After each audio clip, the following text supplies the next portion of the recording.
Anda masih bersama kami di Ruang Demokrasi Jak TV. Malam ini kita membahas terkait dengan polemik Undang-Undang ITE yang baru-baru ini dinilai menjerat musisi Ahmad Dhani yang divonis 1,5 tahun penjara oleh pengadilan. Nah, saya sekarang ke Pak Norman. Pak Norman, kalau banyak yang mengatakan bahwa sebenarnya hukum yang dibuat di Undang-Undang ITE ini merupakan pasal karet dan lain sebagainya.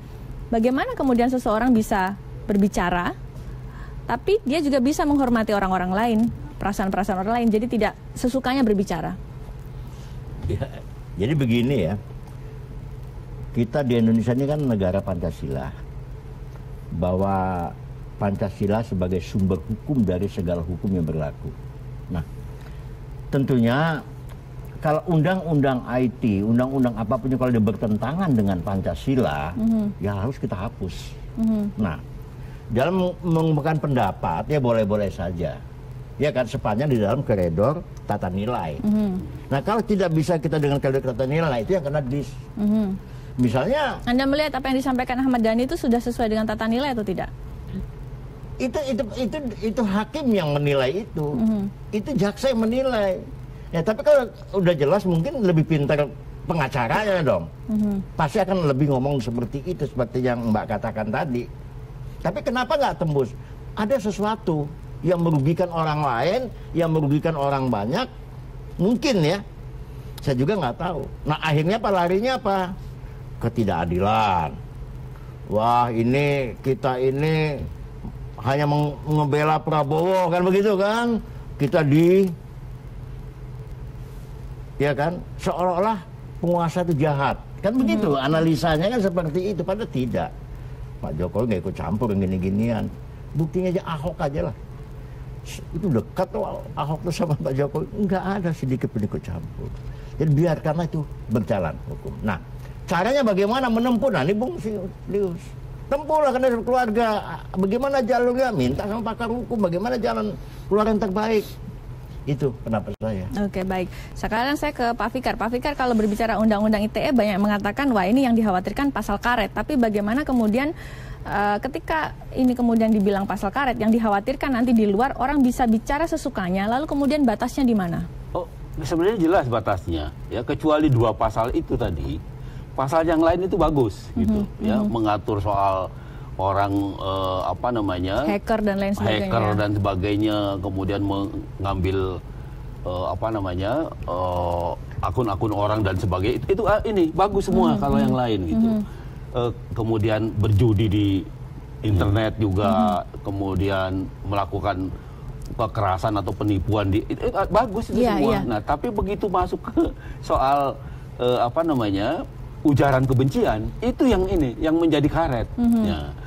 Dia kan gini, hukum itu tidak berdiri sendirian.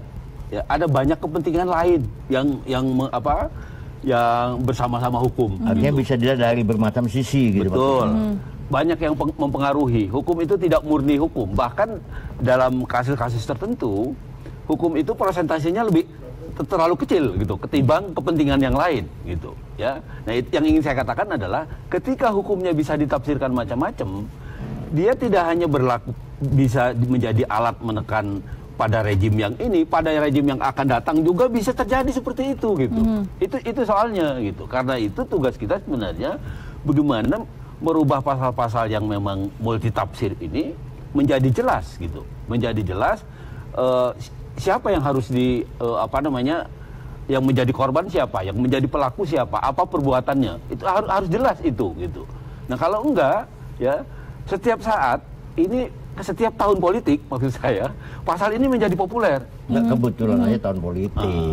Oke, seperti itu gitu. Iya. Kasus-kasus dengan pasal-pasal seperti ini kan hampir sama ya, hampir sama berulang begitu. Tapi nampaknya seperti tidak ada solusi dari tahun ke tahun. Apa yang sebenarnya harus dilakukan oleh para penegak hukum, mungkin orang-orang yang membuat undang-undang untuk merigidkan pasal-pasal ini? Iya, saya kira kembali mereview, melakukan dengar pendapat dengan banyak orang, dengan banyak ahli, ya. Bagaimana merumuskan pasal-pasal yang memang bisa secara pasti gitu, tidak multitafsir gitu. sekalipun hakim punya kebebasan menafsir, ya, tetap harus ada koridornya, gitu. Nggak boleh juga seenaknya, gitu. Oke, katakan merupakan saya adalah salah satu pihak yang tersinggung oleh misalkan tweet Pak Norman atau mungkin tweetnya Pak Lius, begitu. Saya harus melapor kemana daripada nanti saya dianggap memberangus kebebasan berekspresi seseorang? Kalau menurut saya itu pertanyaan yang tepat. Itulah banyak orang kemudian mengusulkan pasal ini itu digeser, satu menjadi delik aduan, yang kedua hukumannya itu bisa perdata, bisa ganti, bisa denda gitu loh. Jadi bukan pada pidana badan, iya. Mestinya begitu. Ada banyak orang berpendapat begitu dan saya setuju itu. Ini harus dijadikan sesuatu yang nggak gampang kemudian digunakan, nggak digunakan untuk menghantam orang lain gitu. Tapi kalau ada orang bukan yang tersinggung, untuk menghantam, Pak, untuk membungkam. Nah, bisa. Karena kalau udah ditahan kan jadi nggak bisa bunyi ya. Tapi saya rasa Pak, kalaupun dalam prosesnya pidana, dalam prosesnya mungkin bukan hukum pidana tapi merupakan bukan penjara misalkan atau ditahan, tapi dia merupakan hanya denda. Sampai dia tidak mengakui bahwa itu membuat onar dan lain sebagainya, dia akan tetap terus berkelit dari hukuman tersebut, bukan? Boleh banding. Kan begini, itulah kewenangannya hakim menafsirkan, ya. Tapi yang menjadi koridornya adalah ini bukan kejahatan yang sedemikian rupa kemudian orang harus ditahan gitu. Kalau dia di luar bahaya dia begini, bukan itu gitu. Tapi lebih pada ada orang yang dirugikan loh. Bisa diganti dengan perdata tadi. Betul. Harus ada kompensasi kerugiannya. Karena itu diturunkan umpamanya. Soalnya penjara juga udah kepenuhan, Pak. Nah itu. Jadi saya ke Pak Lius. Pak Lius, gimana penjara? Apa yang disampaikan oleh Pak Fikar, Anda punya nampaknya Anda cukup setuju sekali. Bukan saya aja. Tim 02 udah mau merevisi ini dan ternyata bukan Pak Sandiaga Uno aja yang bilang kalau kita terpilih ini pasti direvisi. Direvisi seperti apa? Ya, yang tadi ahli katakan. Nah, saya kemarin ketemu Ketua Komnas HAM, beliau juga mengkritisi ini pasal. Jadi kalau orang yang akalnya masih sehat pasti nggak mau yang ini. Tapi begini, saya Pak, anggap ini juga udah sehat nih. Karena Pak Norman setuju loh. Kalau memang bertentangan, robah. Benar. Kita juga akan terpilih lagi kan kalau yang bertentangan kita robah. Hari ini. Tadinya saya pikir bakal berantem. Oke Pak Lius, tapi begini, bagaimana kemudian apa yang sudah dilakukan oleh Ahmad Dhani selaku bagian dari Anda cukup meresahkan masyarakat? Kalau bisa dikatakan bahwa akhirnya kemudian ada salah seorang yang kemudian melaporkannya ke polisi, artinya memang ada membuat sebuah keonaran begitu di masyarakat. Saya resah karena saya tahu Dhani ini orang baik. Cuitannya itu karena kepedulian dia pada nasib kondisi negeri. Dan itu menurut demokrasi boleh-boleh saja kalau dia beda pandang sama Kanjeng Norman. Walaupun perkataannya kasar, tidak sopan. Ini yang bilang kasar tidak sopan. Itu bukan kasar tidak sopan, itu ungkapan hati tanpa menyebut nama. Kalau dia bilang Silius, penista agama, itu nggak boleh. Kalau nggak sebut nama, tapi nunjuk-nunjuk seseorang gitu. Kelompok seseorang. Nah, gimana tuh? Lu jangan gitu dong. Kalau nunjuk-nunjuk gua trauma nih. Gua pernah nunjuk-nunjuk di sini, urusan panjang nih. Nggak boleh nunjuk-nunjuk. Tapi kan itu kebiasaan. Ungkapan Ahmad Dhani terhadap kondisi negeri yang seperti sekarang ini, dia marah. Tapi dia nggak nyebut orang. Menurut saya biarinlah. Orang kan boleh mau teriak apapun, yang penting jangan sebut nama kan. Mau apa aja dia teriak-teriak, kasih. Itu namanya kebebasan menyatakan pendapat. Tapi kalau udah nyebut nama orang, mendiskreditkan orang, pertanyaan saya, itu ada hukumnya. Ya, pertanyaan saya, Bu. Salah satu pihak, beberapa pihak. Yang sakit siapa? Saya sorry ya, kalau dibilang itu bilang penista agama, ludahin aja.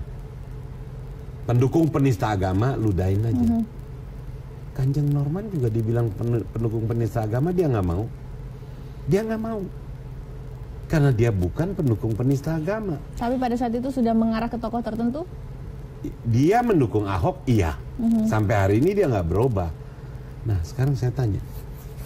Kalau saya teriak nih, pendukung penista agama ludahin aja. Masih bagus lu ludahin. Mestinya lu kemplang news. Sama. Koruptor ludahin aja. Enak amat cuma diludahin. Jadi itu sebetulnya asal jangan sebut nama, nggak apa-apa. Kalau nggak sebut nama bisa dipidanain dan dimasukin.